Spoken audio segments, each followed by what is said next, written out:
வணக்கம். உலகத்தில் 195க்கும் மேற்பட்ட நாடுகள் உள்ளது. இதுல ரஷ்யா, கனடா, அமெரிக்கா இது போன்ற பெரிய நாடுகள் இருந்தாலும் சில நாடுகள் நிலப்பரப்பளவில் ரொம்ப சிறியதாகவும் உள்ளது. நிலப்பரப்பில் சிறியவை என்றாலும் இந்த நாடுகள் எல்லாம் பண்பாடு, வரலாறு மற்றும் உலகளாவிய தாக்கத்தில் செல்வாக்கு கொண்டவையாக உள்ளது. அந்த வகையில் பரப்பளவு அடிப்படையில் உலகின் சிறிய நாடுகளை பற்றி தெரிஞ்சுக்கலாம். இந்த பட்டியலில் 10வது இடத்தில் இருப்பது மால்டா. இது மத்திய தரைக்கடலில் சிசிலிக்கும் வட ஆப்பிரிக்கா கடற்கரைக்கும் இடையே உள்ள ஒரு தீவு கூட்டமாகும். இந்த நாட்டின் மொத்த பரப்பளவு 316 சதுர கிலோமீட்டர் ஆகும். இங்க மக்கள் தொகைன்னு பார்த்தோம்னா 5 லட்சம் மக்கள் வரை இங்க வாழ்றாங்க.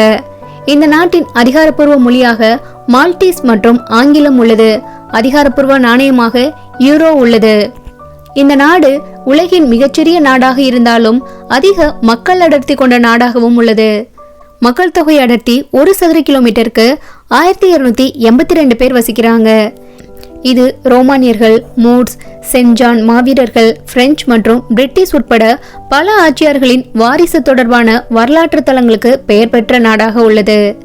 இது சிறிய நாடாக இருந்தாலும் ஏராளமான வரலாற்று சிறப்புமிக்க கோட்டைகள், கோயில்கள் இங்க இருக்கு.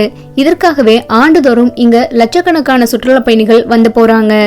முக்கியமா இங்க வரலாற்றுக்கு முந்தைய கோயில்களும் உள்ளது. அதாவது எகிப்து பிரமிடின் முந்தைய காலத்து கோயில்களும் இங்க உள்ளது. இந்த கோயில்கள் யுனெஸ்கோவால் உலக பாரம்பரிய தலமாக அங்கீகரிக்கப்பட்டுள்ளது. இதுல 3 தீவு பகுதிகள் ரொம்பவே முக்கியமானது. மால்டா, கோசோ மற்றும் கொமினோ ஆகும்.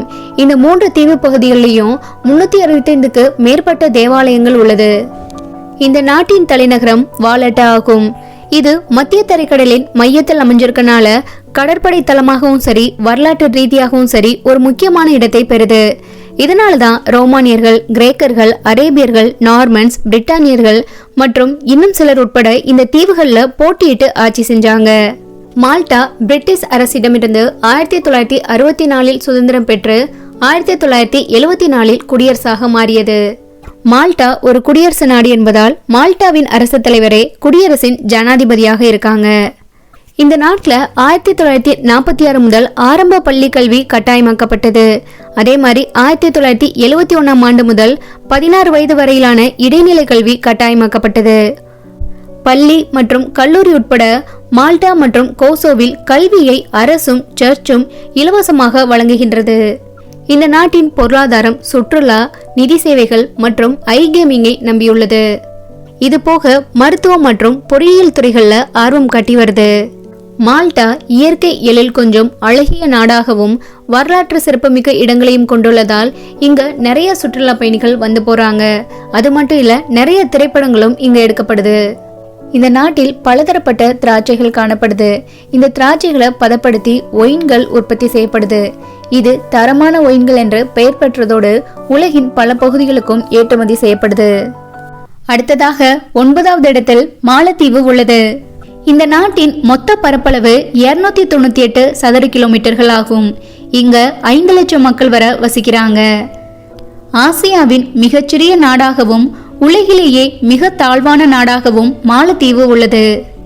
பார்க்கும் திசையெங்கும் அழகிய கடல், நெஞ்சை கவரும் இயற்கை காட்சிகள், அழகான கடற்கரைகள், கடலுக்கடியில் உணவு, ஆழ்கடல் நீச்சல் என தன்னை தேடி வருபவரின் மனங்களை புத்துணர்ச்சியாக்கும் எல்லா அழகியலையும் கொண்டதுதான் மாலத்தீவு. இது இந்திய பெருங்கடலில் 20க்கும் அதிகமான பவளத்தீவுகளையும் 1000க்கும் அதிகமான சிறிய தீவுகளையும் உள்ளடக்கிய தீவு நாடு. மாலத்தீவு குட்டி நாடாக இருந்தாலும் இந்த நாட்டுக்கு தனி பாரம்பரியம் உள்ளது. ஆரம்பத்தில் கிராவரு என்ற தமிழர்கள் இங்கு ஆட்சி செய்ததாக ஆராய்ச்சியில் கண்டுபிடிக்கப்பட்டுள்ளது. அதன் பிறகு சோழர்கள் ஆட்சியின் கீழ் நீண்ட காலமாக மாலத்தீவு இருந்துள்ளது. அதுக்கப்புறம் சிங்களவர்கள் மாலத்தீவை கைப்பற்றி ஆட்சி செய்துள்ளனர். அப்போது அங்கு பரவலாக புத்த மதம் பின்பற்றப்பட்டுள்ளது. இதுபோக தொலைதூர நாடுகளுக்கு சென்ற அரேபிய வணிகர்கள் தங்கள் பயணத்தின் நடுவே மாலத்தீவில் தங்கி செல்வதை வழக்கமாக்கி கொண்டனர். அப்போது அவர்களுக்கு மாலத்தீவு மிகவும் பிடித்துவிட்டது. அங்கு தங்களது ஆதிக்கத்தை செலுத்தி ஆட்சியில் அமர்ந்தனர். 1153 ஆண்டு சுல்தான் ஆட்சி முறை வந்தது. அந்த காலத்தில் அங்குள்ள மக்கள் அனைவரும் இஸ்லாமியர்களாக மாறத் தொடங்கினர். 16ஆம் நூற்றாண்டில் ஐரோப்பிய ஆதிக்க சக்திகள் பலவும் இந்திய பெருங்கடலில் உள்ள வணிகத்தில் பெரும் பகுதியை தங்கள் கைவசமாக்கி கொண்டார்கள். Britain, France, Portugal, Holland, Denmark, Spain என பல நாடுகளுக்கும் இதில் பெரும் போட்டி நிலவியது. ஏற்கனவே மேற்கிந்தியாவில் இருந்த கோவாவில் அழுத்தமாக காலூன்றியிருந்த போர்ச்சுகீசியர்கள் இந்திய பெருங்கடலில் லாபத்தை ஈட்டும் வணிக வழித்தடங்களில் தங்களுக்கு நிச்சயம் பங்கேற்க வேண்டும் என்ற தீர்மானத்துக்கு வந்திருந்தார்கள். அப்போது மாலத்தீவை ஆட்சி செய்த மன்னர் உங்களுக்காக சின்னதாக ஒரு கோட்டையும் தொழிற்சாலையும் கட்டிக்கொள்ளலாம் என்று அனுமதி அளித்தார். போர்ச்சுகீசிய ஒட்டகம் மாலத்தீவில் நுழைந்தது. 1558ஆம் ஆண்டில் போர்ச்சுகீசியர்கள் மாலத்தீவு தேசத்தை கைப்பற்றினார்கள். அதுக்கப்புறம் நீண்ட காலத்திற்கு பிறகு முகமது தக்ருஃபான் அல் ஆஜம் என்பவர் தனது சகோதரர்களையும் நண்பர்களையும் சேர்த்து கொண்டு மாலே நகரில் ஆட்சி செய்த போர்ச்சுகீசியர்கள் மீது தொடர்ந்து கொரில்லா தாக்குதல் நடத்தினார். இதில் அத்தனை போர்ச்சுகீசிய ஆட்சியாளர்களும் கொலை செய்யப்பட்டனர். இந்த வெற்றியை தேசிய தினமாக இன்றளவும் மாலத்தீவு கொண்டாடுகிறது. முகமது தக்ருஃபானுக்கு ஓர் நினைவகமும் எழுப்பப்பட்டது. இவர்தான் அடுத்த சுல்தான் சாம்ராஜ்யத்தை நிறுவினார். உதிமு என்ற பெயர் கொண்ட அந்த சாம்ராஜ்யம் அடுத்த 120 வருடங்களுக்கு மாலத்தீவை ஆட்சி செய்தது. பிறகு 1968ஆம் ஆண்டு சுல்தான் ஆட்சியிலிருந்து குடியரசாக மாறியது. மாலத்தீவு தனி நாடாக இருந்தாலும் இந்திய கலாச்சாரத்தோடு ஒன்றிணைந்த பகுதியாகும். குறிப்பாக தமிழ் மற்றும் மலையாள கலாச்சாரம் கொண்ட நாடாக மாலத்தீவு திகழ்கிறது. அங்கு மலையாளம் முக்கிய மொழியாகவும் இருக்கிறது. 8வது இடத்தில் இருப்பது Saint kids and Nevis. North அமெரிக்காவில் அட்லாண்டிக் பெருங்கடலுக்கும் கரிபியன் கடலுக்கும் இடையில் அமைந்துள்ள அழகான தீவு நாடு தான் இந்த செயின்ட் கிட்ஸ் அண்ட் நெவிஸ். இந்த நாடு 2 தீவு பகுதிகளாக பிரிஞ்சிருக்கு. செயின்ட் கிட்ஸ் தீவு பகுதியில் உள்ள மக்கள் கிட்டியன்ஸ் என்றும் நெவிஸ்ல உள்ள மக்கள் நெவிசியன்ஸ் என்றும் அழைக்கப்படுகின்றனர். இதுக்கு இடையில 8 சின்ன சின்ன தீவுகளும் இருக்கு. இந்த நாட்டின் தலைநகரம் பசட்ரே ஆகும். இந்த நாட்டின் மொத்த பரப்பளவு 261 சதுர கிலோமீட்டர் ஆகும். இங்க உள்ள மக்கள் தொகைன்னு பார்த்தோம்னா 46,000 பேர் வரை இங்க வசிக்கிறாங்க. இந்த நாட்டின் அதிகாரப்பூர்வ மொழியாக இங்கிலீஷ் உள்ளது. அதிகாரப்பூர்வ நாணயமாக கிழக்கு கரிபியன் டாலர் பயன்படுத்தப்படுது. இந்த தீவு நாட்டில் 42% காடுகளால சூழப்பட்டிருக்கு. இந்த காட்டில் 157 வகையான உயிரினங்கள் வாழ்து. 1625 இந்த நாடு 2ஆ பிரிஞ்சிருந்துச்சு. ஒரு பக்கம் பிரெஞ்சுக்காரர்களும் இன்னொரு பக்கம் பிரிட்டிஷ்காரர்களும் ஆட்சி பண்ணிட்டு இருந்தாங்க. அந்த காலகட்டத்தில் மேற்கு ஆப்பிரிக்காவிலிருந்து ஆயிரக்கணக்கான மக்களை இங்க கரும்பு தோட்டத்திலும் விவசாயம் செய்யவும் கூலிகளாக அடிமைகளாக கொண்டு வந்தாங்க. இவங்களோட அடிமைத்தனத்தின் கொடூரத்துல இங்க நிறைய பேர் இறந்தும் போயிருக்காங்க. அதுக்கப்புறம் இந்த நாட்டை யார் கட்டுப்பாட்டுக்குள் கொண்டு வரதுன்னு பிரெஞ்சுக்காரர்களுக்கும் பிரிட்டிஷ்காரர்களுக்கும் மிகப்பெரிய போர் நடந்தது. அந்த போர்ல கடைசியா பிரிட்டிஷ்காரங்க தான் ஜெயிச்சாங்க. 1983 தான் இந்த நாடு பிரிட்டிஷ் கட்டுப்பாட்டில இருந்து சுதந்திரம் பெற்றது. இந்த நாட்டில் 4 பெரிய எரிமலைகள் இருக்கு. எரிமலைகளால உருவான தீவு நாடு தான் இந்த செயின்ட் கிட்ஸ் அண்ட் நெவிஸ் என்று சொல்லப்படுது. ஆனா இந்த எரிமலைகள் எல்லாமே இப்ப செயல்பாட்டில் இல்லை. 7வது இடத்தில் இருப்பது மேற்கு பசிபிக் பெருங்கடலில் உள்ள தீவு நாடான மார்ஷல் ஐலாண்ட் ஆகும். இது ஹவாய் மற்றும் ஆஸ்திரேலியாவுக்கு இடையில் அமைந்துள்ளது. 29 பவளப்பாறைகள் மற்றும் 1151 தீவுகளை கொண்ட இந்த நாடு மைக்ரோனேஷியாவின் ஒரு பகுதியாக உள்ளது. இதன் தலைநகரம் மஜ்ரோ ஆகும். இந்த நாட்டின் மொத்த பரப்பளவு 181 சதுர கிலோமீட்டர் ஆகும். மக்கள் தொகைன்னு பார்த்தோம்னா 38,000 பேர் வரை இங்கு வசிக்கிறாங்க. இந்த நாட்டு மக்கள் மார்சலைஸ் என்று அழைக்கப்படுகின்றனர். இந்த நாட்டின் அதிகாரப்பூர்வ மொழியாக இங்கிலீஷ் இருந்தாலும் கஜின் மற்றும் மெஜஜ் என்ற உள்ளூர் மொழியும் பேச்சு வழக்கில் உள்ளது. இது மைக்ரோனேஷியாவின் பிராந்திய மொழியாகும். இந்த நாட்டின் அதிகாரப்பூர்வ நாணயமாக அமெரிக்க டாலர் பயன்படுத்தப்பட்டு வருது. பெரும்பாலும் மைக்ரோனேஷியாவில் உள்ள தீவுகள் அமெரிக்காவோட ஒப்பந்தத்தின் மூலம் இணைஞ்சிருக்கு. இந்த ஒப்பந்தத்தின் கீழே தான் இந்த நாட்டோட வளர்ச்சி, கல்வி, வேலைவாய்ப்பு, வர்த்தகம் மற்றும் தேவைகளுக்கேற்ப அமெரிக்கா நிதியுதவியை வழங்கி வருகிறது. அந்த வகையில் மார்ஷல் தீவும் அமெரிக்காவோட ஒப்பந்தத்தின் மூலம் இணைக்கப்பட்டிருக்கு. அதன்படி இந்த நாட்டின் வளர்ச்சி, இராணுவ பாதுகாப்பு, வேலைவாய்ப்பு போன்ற பொருளாதார தேவைகளுக்கு அமெரிக்காவையே பெரிதும் சார்ந்துள்ளது. என்னதான் அமெரிக்கா இந்த நாட்டின் வளர்ச்சிக்கும் தேவைகளுக்கும் காசு கொடுத்தாலும் அதை எல்லாமே சரியான வழியில செலவு பண்றாங்கன்னு பார்த்தோம்னா கிடையாது. அந்த அளவுக்கு ஊழல்கள் இங்க நடக்குது. இதனாலதான் மைக்ரோனேஷியா நாடுகள் இன்னும் முன்னேறாமல் இருப்பதற்கு காரணமாக சொல்லப்படுது. இந்த நாட்டு மக்கள் எப்பனாலுமே அமெரிக்காவுக்கு போகலாம், அங்க எத்தனை நாள் வேண்டுனாலும் இருக்கலாம். அதற்கான சலுகைகளை அமெரிக்கா வழங்குது. இந்த ஒப்பந்தத்தின் கீழே அமெரிக்கா இந்த தீவு நாட்டுல என்னெல்லாம் பண்ணுதுன்னா, இந்த நாட்டில் குவாஜலின் என்ற தீவு பகுதியில தன்னோட மிலிட்டரி பேஸ் கேம்பை நிறுவிருக்கு. அதே மாதிரி இங்க இருக்க ஒரு சில தீவு பகுதியில நியூக்ளியர் பாம்பை டெஸ்ட் பண்ணி வருது. இதுவரை கிட்டத்தட்ட 150க்கும் மேல அணு ஆயுத சோதனையை அமெரிக்கா இங்க நடத்தியிருக்கு. இதன் மூலமா மக்களுக்கு சில பாதிப்புகளும் ஏற்பட்டிருக்குன்னு சொல்லப்படுது. ஆனாலும் அதற்கு யாருமே இங்க எதிர்ப்பு தெரிவிக்கல. முக்கியமா மார்ஷல் ஐலாண்ட்ல பிகினி அட்டோல்ன்ற ஒரு தீவு இருக்கு. இதுக்கு ஏன் இப்படி ஒரு பேர் வந்துச்சுன்னா, இந்த தீவுல தான் அதிகமா இந்த நியூக்ளியர் பாம்பை டெஸ்ட் பண்ணுவாங்க. அப்போ இங்க இருக்க ஃபேஷன் டிசைனர் ஒருத்தர் இந்த ஆட்டோ பாம் வெடிக்கிறப்போ என்ன ஷேப்ல இருக்கோ அந்த ஷேப்பை வச்சு ஒரு ட்ரெஸ்ஸை உருவாக்குனாரு. அதுதான் இன்னைக்கு பல நாடுகளில் பயன்படுத்தப்படும் பிகினி உடையாகும்.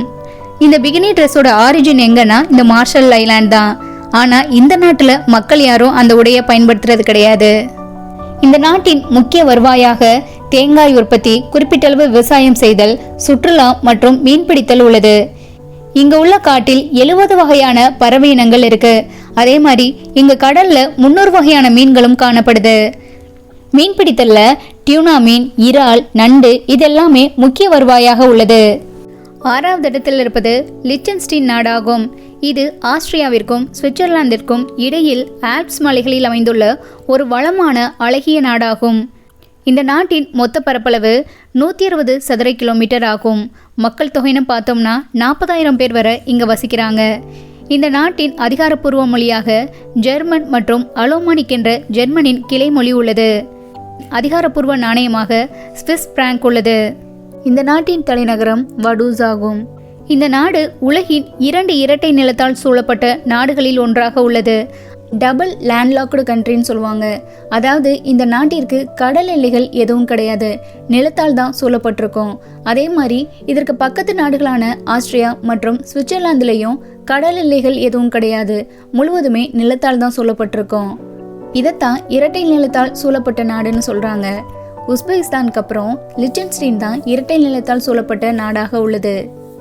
இந்த நாட்டின் அரசியலமைப்பு முடியாட்சியாக உள்ளது.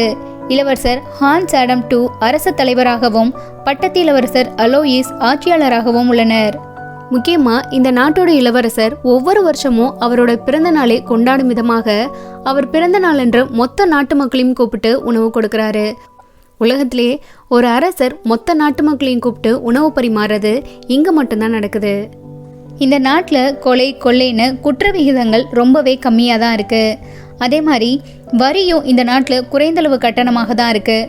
அதனால தான் இங்கே நிறைய கார்ப்பரேட் நிறுவனங்கள் நிறுவப்பட்டிருக்கு. அதே மாதிரி நிறைய பிரைவேட் பேங்க்ஸும் இந்த நாட்டில் இருக்குது. சிறிய நாடாக இருந்தாலும் தனிநபர் மொத்த உள்நாட்டு உற்பத்தியில் உலகின் மிகப்பெரிய பணக்கார நாடாக லிச்சன்ஸ்டீன் உள்ளது. இந்த நாட்டில் விமான நிலையம் கிடையாது, இராணுவம் கிடையாது. இதுக்கெல்லாமே பக்கத்தில் உள்ள நாடுகளை தான் பெரிதும் சார்ந்திருக்கு. முக்கியமாக லிச்சன்ஸ்டீன் போலி பற்களை தயாரிப்பதில் உலக அளவில் முன்னணியில் இருக்குது.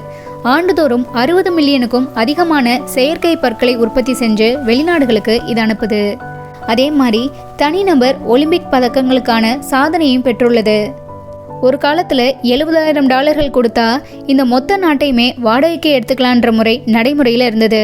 ஆனால் இப்போ அதை ரத்து செஞ்சுட்டாங்க. இந்த நாடு கேசலுக்கு ரொம்பவே பெயர் போனது.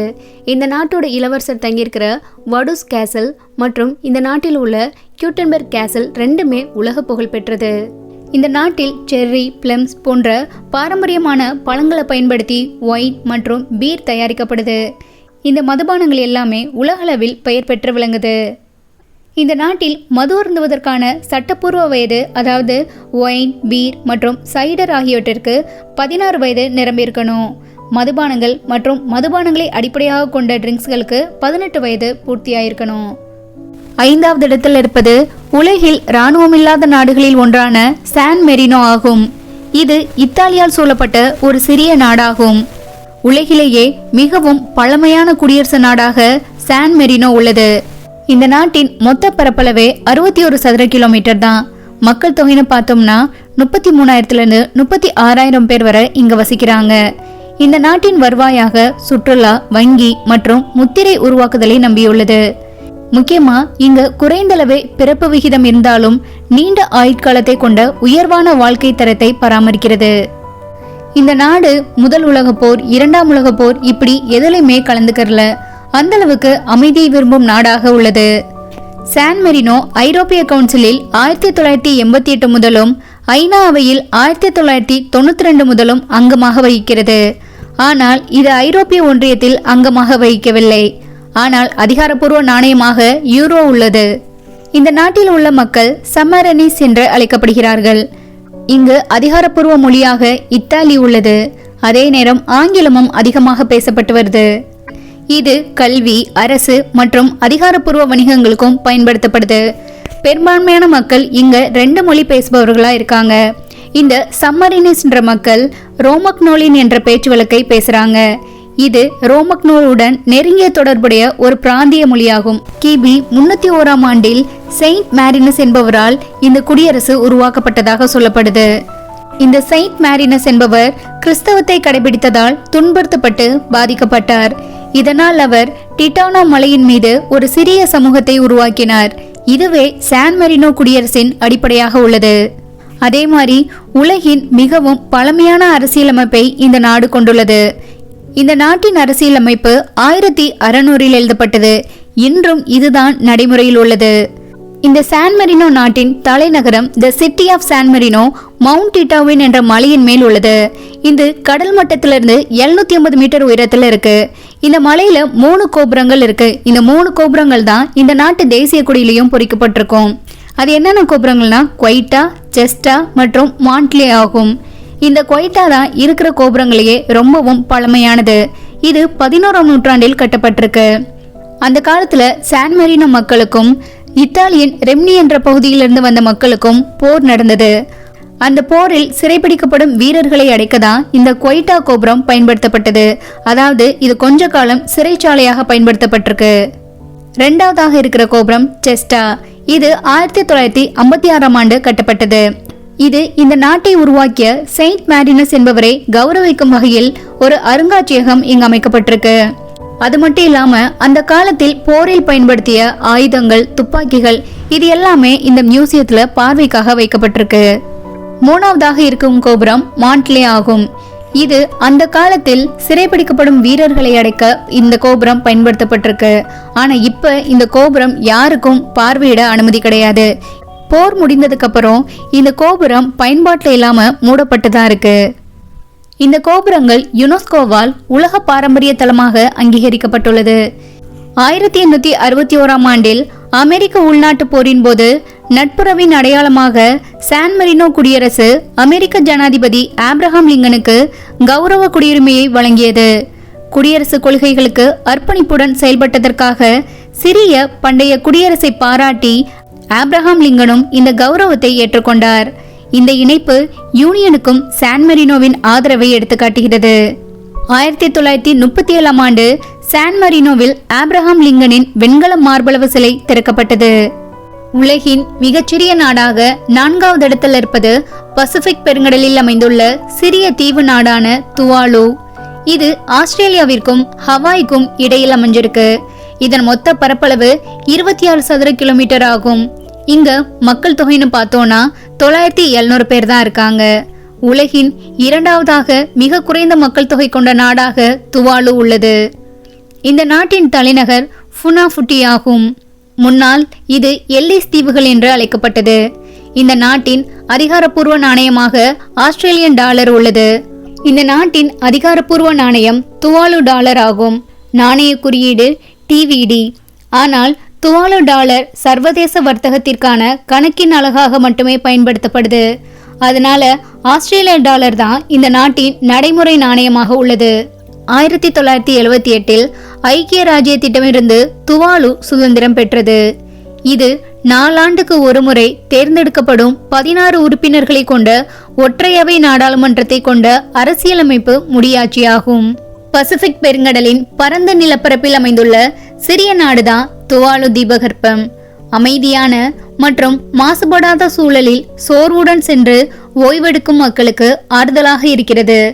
பவளப்பாறைகள், சிறிய தீவுகள், கடலிலிருந்து பிரிந்து சிறிய சிறியதாக உருவாகி இருக்கும் உப்பு ஏரிகள் ஆகியவற்றால் இந்த நாடு அலங்கரிக்கப்பட்டுள்ளது. தென்கடல் பகுதியில் இது அழகான சோர்வை நீக்கும் ஒரு சுற்றுலா பகுதியாக இருந்து வருது. பசிபிக் கடல் பரப்பில் மறைந்திருக்கும் ஒரு அற்புதம் அல்லது மாணிக்கம் என்று கூட இந்த நாட்டை சொல்லலாம். அந்த அளவுக்கு பவளப்பாறைகள், குட்டி ஏரிகள் என்று ஒரு கோர்வையாக இந்த நாடு அமைந்திருக்கு. நகர வாழ்க்கையை வெறுத்து மன நிம்மதி வேண்டும், அமைதி வேண்டும், ஓய்வெடுக்க வேண்டும் என்று நினைப்பவர்களுக்கு இந்த நாடு மிகவும் பொருத்தமானது. பசிபிக் கடல் பகுதியில் மிகவும் ஒதுக்குப்புறமாக சிறிய நாடாக இருப்பதால் இங்கு சுற்றுலாவுக்கு வருபவர்களின் எண்ணிக்கையும் குறைவுதான். மிகவும் குறைவான அளவிலேயே சுற்றுலாவிற்கு இங்கு மக்கள் வந்து போறாங்க. இந்த நாட்டுக்கு தனி பண்பாடு இருக்கிறது. ஆண்டுக்கு வெறும் 2000 பேர் மட்டுமே இந்த நாட்டுக்கு வந்து போறாங்க. இங்க ஒரே ஒரு விமான நிலையம் உள்ளது. இதையும் 2ஆம் உலகப் போரின் போது அமெரிக்கா இந்த விமான நிலையத்தை அமைத்திருந்தது. இன்னைக்கு ஃபிஜி ஏர்வேஸ் மட்டுமே இந்த நாட்டுக்கு விமானத்தை இயக்கி வருது. துவாலுவின் எதிர்காலம் நிச்சயமற்றதாகவே உள்ளது. ஏன்னா இதன் உயரம் கடல் மட்டத்திலிருந்து 4.6 மீட்டர் உயரத்தில் உள்ளது. அதிகரித்து வரும் கடல் மட்ட அச்சுறுத்தலால் தீபகற்ப நாடுகள் ஒரு சில அடி நீரில் மூழ்கும் என எதிர்பார்க்கப்படுது.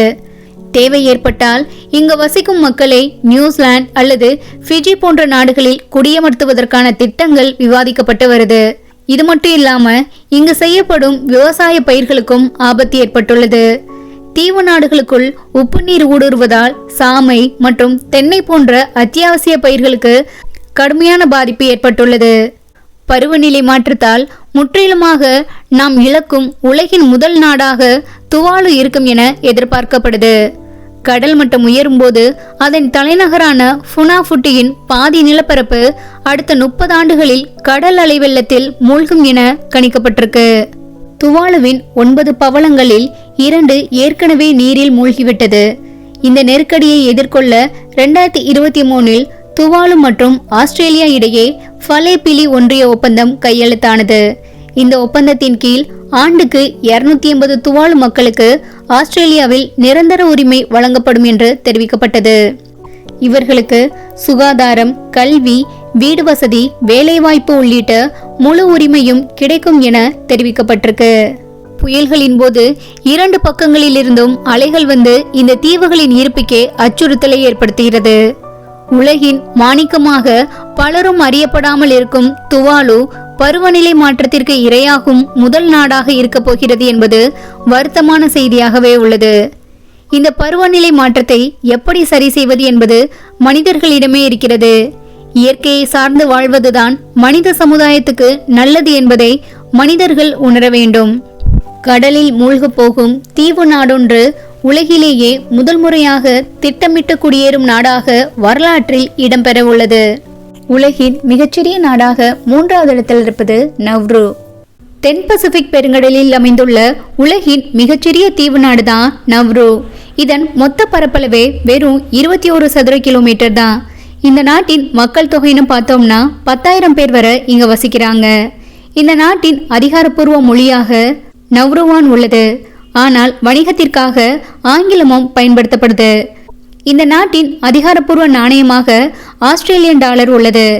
பரப்பளவு அடிப்படையில உலகின் மிகச்சிறிய நாடாக 3வது இடத்தில் உள்ளது. இந்த நாட்டிற்கு தலைநகரம் என்று தனியாக எதுவும் இல்லை. ஆனால் இங்கு உள்ள யாரேன் என்ற மாவட்டம் அரசாங்கத்தின் தலைநகராகவும் பாராளுமன்றம் மற்றும் அரசு செயல்பாடுகளின் முக்கிய அலுவலகங்களை கொண்டுள்ளது. எத்தனையோ அதிசயங்களை தன்னில் கொண்டுள்ள பசிபிக் பெருங்கடலில்தான் இந்த தீவு நாடும் அமைந்துள்ளது. சிறிய தீவாக இருந்தால் என்ன, பெரிய நாடாக இருந்தால் என்ன, ஐரோப்பியர்கள் எதைத்தான் விட்டு வைத்தார்கள்? அதிலும் பிரிட்டன் உலகையே ஆண்ட நாடு, சூரியன் அஸ்தமிக்காத சாம்ராஜ்யம் என பல நாடுகளையும் அடிமைப்படுத்தி ஆண்டவர்கள். பிரிட்டனின் திமிங்கல வேட்டை பிரியரான ஜோன் பென் என்பவர் 1788இல் இந்த நாட்டில் கால் வைத்தபோது இனிமையான தீவு என பெயரிட்டார். அந்த அளவிற்கு அவ்வளவு வளம், இயற்கையின் கண்கொள்ளா காட்சியாக இருந்தது இந்த நாடு.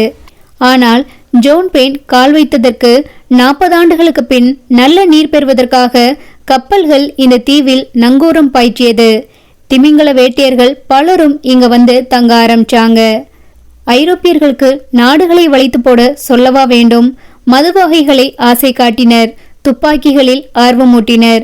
இவற்றில் மயங்கிய நவ்ரு மக்கள் தமது உணவுப் பொருட்களை கொடுத்து பண்டமாற்றம் செய்தனர். இந்த நாட்டை 12 இனக்குழுக்களைச் சேர்ந்த பழங்குடியினர் ஆட்சி செய்தனர். இங்கு வாழ்ந்த 12 இனங்களுக்கிடையே 1878ஆம் ஆண்டு சண்டை தொடங்கியது. 10 ஆண்டு நீடித்த இந்த சண்டையில் அந்த நாட்டில் வாழ்ந்த மக்களில் 1/3 பங்கினர் கொல்லப்பட்டனர். இப்படி உயிரிழப்புகள் ஏற்பட்டதுக்கு பின் சிறிய அளவில் காவல்துறை உருவாக்கப்பட்டது. ஆனால் நாட்டை பாதுகாக்க இராணுவ படை இல்லை. இப்போது இந்நாட்டின் பாதுகாப்பு ஆஸ்திரேலியாவின் பொறுப்பில் உள்ளது. நவ்ரு ஒரு காலத்தில் செல்வம் கொளிக்கும் வளமான நாடாக இருந்தது. அதற்கு காரணம் அந்நாட்டில் கிடைத்த அரிய வகையான பாஸ்பேட் ஆகும். உரம் தயாரிப்பதற்கு இது மூலப்பொருள் என்பதால் பல நாடுகளின் பார்வையும் இதன் மேல் விழுந்தது.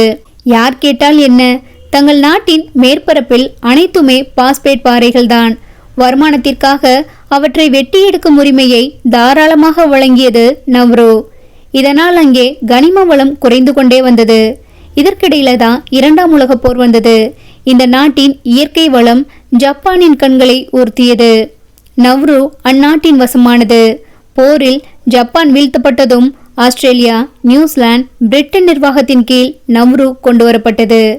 கடைசியாக பிரிட்டன் ஆதிக்கத்தின் கீழிருந்து 1968இல் விடுதலை பெற்றது.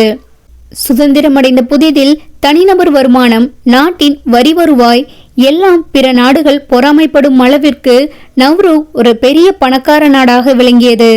வருமானத்தை மேலும் பெருக்க வரம்பு மீறி பாஸ்பேட் வெட்டியெடுக்க அனுமதிக்கப்பட்டது.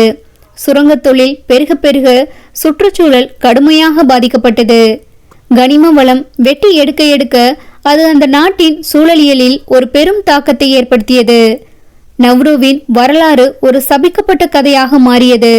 ஒரு கட்டத்தில் பசிபிக் பெருங்கடலில் சொர்க்கமாக இருந்த அந்த பகுதி மெல்ல நரகமாக மாறியது.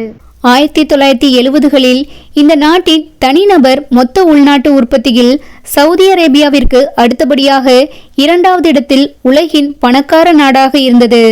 ஆனால் இன்று அந்த நாட்டின் இயற்கை வளத்தை அதிகமாக சுரண்டியதால் பாஸ்பேட் முழுவதும் தீர்ந்துவிட்டது. இதனால் சுற்றுச்சூழலில் மாறுதல் ஏற்பட்டு இது வாழ தகுதியற்ற நிலமாக மாறியுள்ளது. இயற்கை வளத்தை அதிகளவு சுரண்டினால் அது அந்த நாட்டின் அழிவிற்கே வழிவகுக்கும் என்ற எச்சரிக்கையை உலகிற்கு கொடுத்தது. வருமானம் பாதித்ததால் வரி ஏய்ப்பு, சட்டவிரோத பணப்பரிமாற்றம் அதிகரித்தது. ஒரு காலத்தில் இனிமையான தீவாக இருந்த இந்நாட்டின் சோகக்கதை உலக மக்களின் மனக்கதவை தட்டுகிறது. இத்தீவை சுற்றி பவளப்பாறைகள் உள்ளதால் துறைமுகங்கள் உருவாக்க முடியவில்லை. வளங்கள் சுரண்டப்பட்டு வாழ்விடங்கள் அளிக்கப்பட்டதால் விலங்குகள், பறவைகள் அரிதாகிவிட்டது. தாவரங்களும் குறைந்துவிட்டது. இந்த நாட்டில் பொது போக்குவரத்து இல்லை. சுற்றுலா பயணிகள் வருகையும் இல்லை. 2012 முதல் நவ்ரு ஆஸ்திரேலியாவின் அகதி முகாமாக மாறிவிட்டது. ஆஸ்திரேலியாவிலிருந்து 3000 கிலோமீட்டர் தொலைவில் உள்ளது இந்த தீவு நாடான நவ்ரு. ஆஸ்திரேலியாவில் தஞ்சம் பெறும் நோக்கத்தோடு சட்டவிரோதமாக நுழைபவர்கள் கைது செய்யப்பட்டு நவ்ருவில் உள்ள அகதி முகாம்களில்தான் அடைக்கப்படுகின்றனர். இந்த அகதி முகாம்கள்தான் நவ்ரு மக்களின் ஒரே வேலைவாய்ப்பாக உள்ளது. ஆனால் இந்த தடுப்பு முகாம்களில் நடைபெறும் சித்திரவதைகளும் உயிரிழப்புகளும் சர்வதேச அளவில் கவனத்தை ஈர்த்துள்ளது. இந்த முகாம்களில் அடைக்கப்பட்டுள்ள 8 முதல் 10 வயதுடைய சிறுவர்களிடம் கூட தற்கொலை எண்ணம் அதிகரித்து வருவது அதிர்ச்சியை ஏற்படுத்தியுள்ளது. இவர்களுக்காக ஆஸ்திரேலிய மக்களும் போராடி வருகின்றனர். தடுப்பு முகாம்கள் ஏற்படுத்தியுள்ள நவ்ருவுக்கு ஆஸ்திரேலிய அரசே நிதியுதவி வழங்குகிறது. செய்தி பத்திரிகை எதுவும் வெளிவராத இந்நாட்டில் மக்களின் ஒரே பொழுதுபோக்கு மது அருந்துவதுதான். உலகிலேயே உடல் பருமனாக இருப்பவர்கள் அதிகம் வாழும் நாடாக நவ்ரு உள்ளது. இந்த நாட்டில் உள்ள மக்கள் தொகையில் 72% பேர் உடல் பருமனானவர்கள் மட்டும்தான் இருக்காங்க. ஒரு நாட்டின் வளர்ச்சி என்பது இயற்கை வளத்தை அழிப்பதில் இல்லை. இயற்கை வளம் அழிந்தால் அந்த நாட்டின் முன்னேற்றம் பெரும் சவாலாக மாறும் என்பதற்கு நவ்ரு சிறந்த எடுத்துக்காட்டாக உள்ளது. உலகத்தின் 2வது சிறிய நாடுதான் ஐரோப்பா கண்டத்தில் அமைஞ்சிருக்கும் மொனாக்கோ. இது பிரான்சுக்கும் இத்தாலிக்கும் இடையில அமைஞ்சிருக்கு. இந்த நாட்டின் மொத்த பரப்பளவு வெறும் 2 சதுர கிலோமீட்டர் தான். வெறும் 2 சதுர கிலோமீட்டர் பரப்பளவுள்ள ஒரு சின்ன நாடு உலகத்தின் அதிக பணக்காரர்கள் வசிக்கும் நாடாக உள்ளது. அதற்கு காரணம் இந்த நாட்டு குடிமக்களுக்கு இங்க வரி கிடையாது.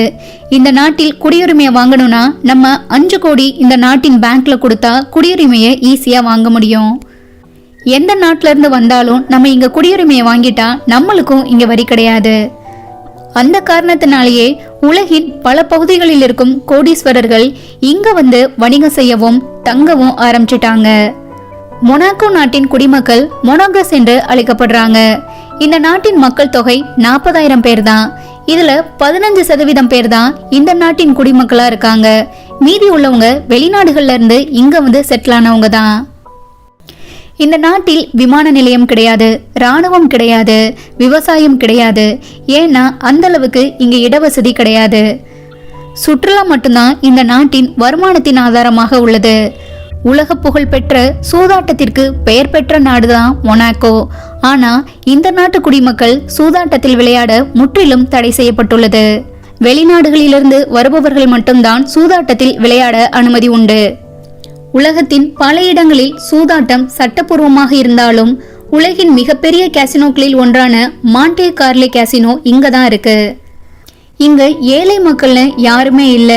ஒரு சதுர மைலுக்கு 12,650 பணக்காரர்கள் இருக்காங்க. இந்த நாட்டுல 3ல ஒருத்தர் மில்லியனரா இருக்காங்க. அவங்க பயன்படுத்துற ஷூ, ஹேண்ட்பேக், வாட்ச் இது எல்லாமே ஆடம்பரமாக தான் இருக்கும்.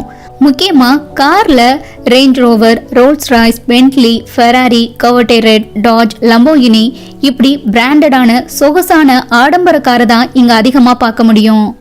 பொதுவாக இந்த நாட்டை கோடீஸ்வரர்களின் விளையாட்டு மைதானம் என்று அழைக்கின்றனர்.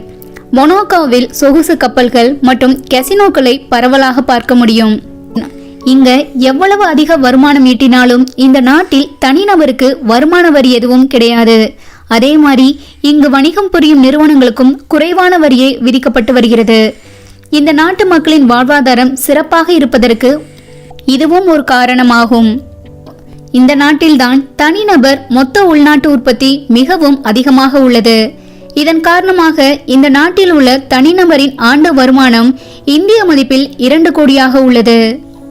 இந்த நாடு சிறியதாக இருப்பதால் தலைநகரம் என்று எதுவும் தனியாக கிடையாது. இந்த நாட்டின் அதிகாரப்பூர்வ மொழியாக பிரெஞ்சு உள்ளது. இருந்தாலும் அதோடு சேர்த்து இட்டாலியன், இங்கிலீஷ் அதிகமாக பேசப்படுது. இங்க பயன்பாட்டில் இருக்கும் கரன்சி ஈரோ.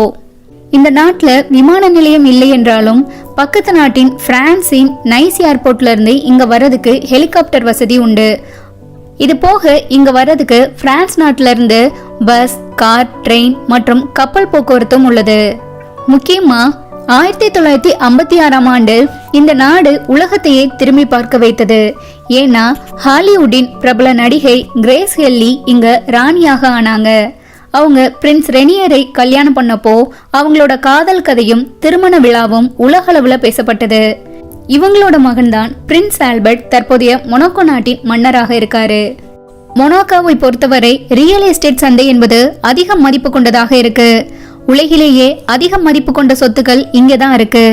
இந்த நாட்டின் ஜிடிபியில் 7.8% ரியல் எஸ்டேட் மூலம் கிடைக்குது.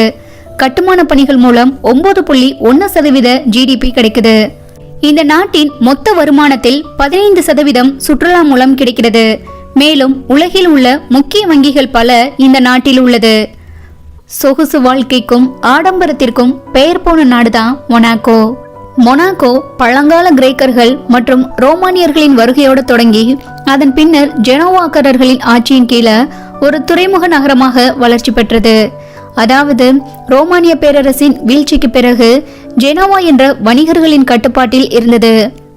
1297இல் பிரான்சிஸ்கோ கிரிமால்டி என்பவர் மொனாக்கோவின் கோட்டையை கைப்பற்றினார்.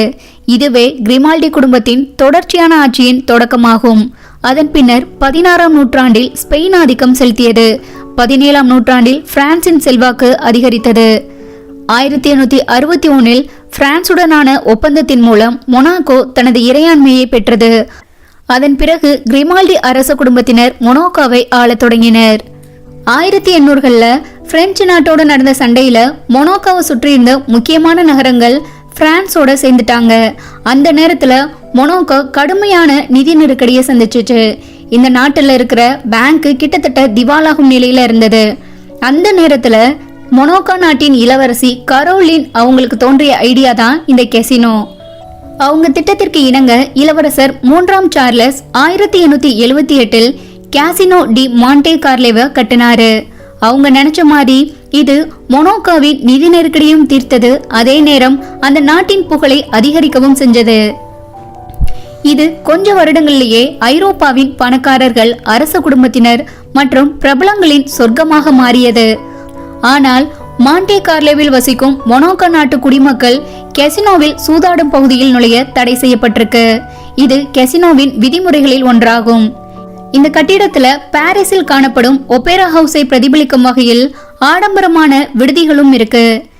கெசினோ சூதாட்டத்துடன் கலை நிகழ்ச்சிகள், ஆடம்பர உணவகங்கள் மற்றும் இரவு விடுதிகளும் இருக்கு. முழுக்க முழுக்க இது பொழுதுபோக்கு வளாகமாக செயல்படுது. இதன் ஆடம்பரமான உட்புறங்கள், புகழ்பெற்ற வாடிக்கையாளர்கள் மற்றும் ஐரோப்பிய கலாச்சாரத்தின் பிரதிபலிப்பாக இது இன்றும் உலகளவில் ஒரு சின்னமாகவும் ஆடம்பரத்தின் அடையாளமாகவும் இருக்கு.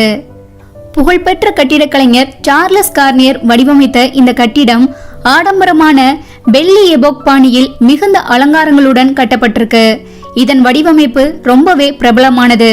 இந்த இடத்துல பல ஹாலிவுட் திரைப்படங்கள் இந்த கட்டிடத்துல எடுத்திருக்காங்க. மொனாக்கோ நாட்டின் மற்றொரு முக்கிய இடம்தான் பிரின்ஸ் இளவரசர் அரண்மனை. இது மலையின் மேல் கட்டப்பட்ட ஒரு அரண்மனையாகும். இங்கதான் இந்த நாட்டோட இளவரசர் இருக்காரு. இங்க ஒவ்வொரு நாளும் காலையில 11 மணிக்கு காவலரின் அணிவகுப்பு நடைபெறும். இதை பார்ப்பதற்கு சுற்றுலா மக்கள் செல்வது வழக்கமாக உள்ளது. மொனாக்கோ நாட்டின் தற்போதைய இளவரசர் 2ஆம் ஆல்பர்ட் ஆவார். மொனாக்கோ நாட்டின் ஃபார்முலா 1 கிராண்ட் பிரிக்ஸ் கார் பந்தயம் உலக புகழ் பெற்றது. 1929 இருந்து ஒரு பாரம்பரிய நிகழ்வாக இங்க இந்த பந்தயம் நடந்து வருது. இந்த நாட்டின் குறுகிய வளைவுகள் நிறைந்த பாதை காரணமாக மிகவும் கடினமான, அதே நேரம் மதிப்புமிக்க பந்தயங்களில் ஒன்றாக இது கருதப்படுது. உலகின் மிகச்சிறந்த F1 ஓட்டுநர்கள் மட்டுமே இந்த சவாலான சுற்றுப்பாதையை வெல்ல முடியும். இதோட நினைவு சின்னமா 1950களில் பந்தய ஓட்டுநரும் 5 முறை ஃபார்முலா 1 சாம்பியனுமான ஜுவான் மானுவல் ஃபாங்கியோவிற்கு மொனாக்கோ நாட்டில் ஒரு வெண்கல சிலை நிறுவப்பட்டுள்ளது. 1954 மெர்சிடிஸ் பென்ஸ் W196 பந்தயக்காருக்கு அருகில் நிற்பதை போல் இந்த சிற்பம் உள்ளது. பாதுகாப்பான நாடுகளில் மொனாக்கோ நாடும் ஒன்று. இங்க 3 காவல் நிலையம் இருக்கு. அதே மாதிரி பாதுகாப்புக்காக இங்க இருக்க மக்கள்ல 75 பேர்ல ஒருத்தர் போலீஸாக ரோந்து பணியில இருக்காரு. இது போக இந்த நாடு முழுவதுமே பாதுகாப்பு துறையினரால் வீடியோ மூலம் கண்காணிக்கப்படுகிறது. உலகில் அதிக மக்கள் சுற்றுலா செல்லும் நாடுகளில் இந்த நாடும் ஒன்று. மொனாக்கோ நாடு தொடர்ந்து உலகிலேயே மிக உயர்ந்த ஆயுட்காலம் கொண்ட நாடாக உள்ளது. பொதுவாக சுமார் 87 ஆண்டுகள் வரை இங்கு மக்கள் வாழ்வதாக புள்ளி விவரங்கள் தெரிவிக்கின்றது. இதற்கு காரணம் சிறந்த சுகாதாரம், செல்வம், ஆரோக்கியமான மத்திய தரைக்கடல் உணவு முறை, குறைந்த மண் அழுத்தம் போன்ற காரணங்களால் இந்த நாட்டு மக்கள் அதிக காலம் வரை வாழ்வதாக சொல்லப்படுது. அமெரிக்கா, சைனா போன்ற நாடுகள் மிகப்பெரிய வல்லரசாக இருந்தாலும் அந்த நாட்டின் மக்கள் தொகையும் அதிகமாகும். அதற்கு மாறாக குறைவான மக்கள் தொகை இருப்பதும் இந்த நாட்டின் தனிநபர் வருமானம் அதிகமாக இருப்பதற்கு ஒரு முக்கிய காரணமாகும். கடுகு சிறுத்தாலும் காரம் குறையாது என்பார்கள். உலகின் 2வது சிறிய நாடாக இருந்த போதிலும் பணக்காரர்களின் சதவிகிதம் அதிகமாக உள்ள நாடாக திகழ்வது இந்த நாட்டின் சிறப்பாக உள்ளது. உலகத்தின் மிகச்சிறிய நாடாக முதலிடத்தில் இருப்பது வாட்டிக்கன் சிட்டி ஆகும். நகரத்திற்குள் ஒரு நாடு என்ற விசித்திரமான பெருமையை கொண்டது வாட்டிக்கன் நகரம். இது ஐரோப்பா கண்டத்தில் அமைஞ்சிருக்கு. இந்த நாட்டின் மொத்த பரப்பளவே 0.49 சதுர கிலோமீட்டர் தான். இது இத்தாலியின் ரோம் நகருக்குள் அமைந்துள்ள தன்னாட்சி பெற்ற சுதந்திர நாடாகும். இந்த நாட்டில் இராணுவம் கிடையாது, விமான நிலையம் கிடையாது, கடல் எல்லைகள் கிடையாது, மருத்துவமனை கிடையாது. மொத்த மக்கள் தொகையே 800 இருந்து 1000 பேர் வரதான் இங்க இருக்காங்க. ஆனா பல லட்சம் சுற்றுலா பயணிகள் ஆண்டுதோறும் இங்க வந்து போறாங்க. அந்த அளவுக்கு இது உலக புகழ் பெற்ற நாடாகும்.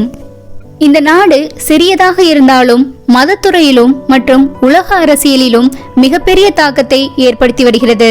இதற்கு காரணம் உலக கிறிஸ்தவர்களின் முக்கிய தலமாக வாட்டிக்கன் நகரம் உள்ளது. அதே மாதிரி இங்கு ஆட்சி செய்யும் போப்பாண்டவர் கத்தோலிக்க திருச்சபையின் திருத்தந்தையாக உலக புகழ் பெற்றவர். உலகத்தில் உள்ள ஒவ்வொரு கத்தோலிக்க கிறிஸ்தவர்களின் கனவு நாடாக வாட்டிக்கன் நகரம் உள்ளது. இத்தாலியிலிருந்து 1929 லெட்டரன் ஒப்பந்தம் மூலம் தனி நாடாக அங்கீகரிக்கப்பட்டது. போப்பாண்டவர் தலைமையிலான இந்த அரசு கத்தோலிக்க திருச்சபையின் நிர்வாக மையமாகவும் கலாச்சாரம் மற்றும் வரலாற்று சின்னமாகவும் திகழ்கிறது. இந்த நாட்டின் அதிகாரப்பூர்வ நாணயம் யூரோ ஆகும். இது 2002ஆம் ஆண்டு முதல் பயன்பாட்டில் உள்ளது. அதற்கு முன்பு இங்கு வாட்டிக்கன் லிரா என்ற நாணயம் பயன்படுத்தப்பட்டது. இது இத்தாலிய லிராவுடன் சமமான மதிப்பை கொண்டிருந்தது. இந்த யூரோ நாணயங்களை வாட்டிக்கன் நகரம் தனக்கென சொந்தமாக அச்சடித்துக் கொள்கிறது. ஆனால் அவை ஐரோப்பிய ஒன்றியத்தின் பிற பகுதிகளிலும் செல்லுபடியாகும். இந்த நாட்டின் தேசிய விளையாட்டு உதைப்பந்தாட்டமாகும். தேசிய மிருகம் கார்டினல் ஆகும். இந்த நாடு முழுவதுமே சமவெளி நிலப்பரப்பாகவே காணப்படுது. உலக புகழ்பெற்ற சென்ட் பீட்டர்ஸ் பஸ்லிகா, சிஸ்டைன் கோபுரம், வாட்டிக்கன் அரண்மனை மற்றும் வாட்டிக்கன் நூலகம் போன்ற சிறப்பு வாய்ந்த கட்டிடங்கள் இங்கு உள்ளது. இந்த செயின்ட் பீட்டர்ஸ் பஸ்லிகா என்பது இயேசுவின் 12 அப்போஸ்தலர்களில் ஒருவரான ரோமின் முதல் பிஷப் ஆகும், அதாவது முதல் போப்பாகும். செயின்ட் பீட்டரின் அடக்கம் செய்யப்பட்ட இடத்தின் மீது கட்டப்பட்ட ஒரு பெரிய கத்தோலிக்க திருச்சபை தான் உலக புகழ் பெற்று விளங்குது. இது கத்தோலிக்க திருச்சபையின் அடித்தளமாக கருதப்படுகிறது. இது 1506ஆம் ஆண்டு போப் 2ஆம் ஜூலியஸால் தொடங்கப்பட்டு 1626இல் கட்டி முடிக்கப்பட்டது. கிட்டத்தட்ட 120 ஆண்டுகள் நீடித்தது. இங்க உள்ள வாட்டிக்கன் அப்போஸ்டாலிக் லைப்ரரி உலக புகழ் பெற்றது. இது வண்ணமயமான ஓவியங்களுடன் ஒளிரும் அரண்மனை போல் உள்ளது. இதுல 75,000 புத்தக வகைகளும் 1.6 மில்லியன் புத்தகங்களும் இருக்கு. முக்கியமா இந்த புத்தகங்கள் எல்லாமே 40 மொழிகளில் கிடைக்குது. இந்த நூலகம் 1475ஆம் ஆண்டு உருவாக்கப்பட்டது. இத 1984ஆம் ஆண்டு யுனெஸ்கோவால் வேர்ல்ட் ஹெரிடேஜ் சைட்டாக அறிவிக்கப்பட்டது. இது தவிர இங்க உள்ள மியூசியம், அருங்காட்சியகம் சிறப்பு பெற்ற இடமாக காணப்படுது. அதிக அளவிலான சுற்றுலா பயணிகள் இதை பார்த்து ரசிக்க ஆண்டுதோறும் இங்க வர்றாங்க. இங்க வரலாற்று பதிவுகள், காலனித்துவ தடயங்கள், அரிய வகையிலான அகழ்வாராய்ச்சி பொருட்கள் இது எல்லாமே காணப்படுது. இந்த மியூசியம்னால வாட்டிக்கன் நகரம் அதிக அளவிலான நன்மைகளை பெறுது. இந்த நாட்டின் பிரதான கைத்தொழில்னு பார்த்தோம்னா நாணயம் உற்பத்தி செய்யறது, முத்திரை உருவாக்குறது, இது போக ஆடைகள் விற்பனை மற்றும் சுற்றுலா இது எல்லாம் தான் இந்த நாட்டின் முக்கியமான வருவாயாக உள்ளது.